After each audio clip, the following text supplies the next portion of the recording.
Todo mundo nisso?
Cheguei lá no fundo. Sim, lá no fundo.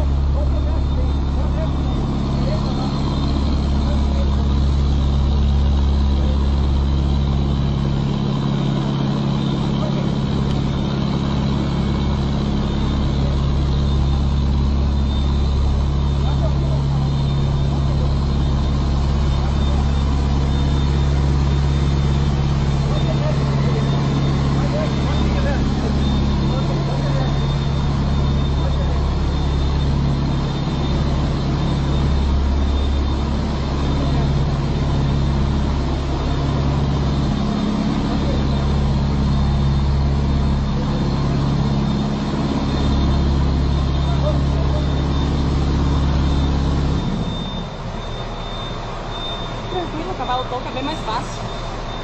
O cavalo toco ele distorce muito melhor. O cavalo trucado que ele te atrasa um pouco mais a manobra porque tem mais um eixo pra distorcer, né? Aí não pode forçar, aquela coisa toda, né? Aqui parece fácil olhando eu fazer, porque eu já tenho muitos anos de treino nisso, né? Mas quem vem aqui pela primeira vez se quebra, não consegue colocar. Tem muito motorista da Tombini, motorista velho já, que chega aqui e não consegue manobrar.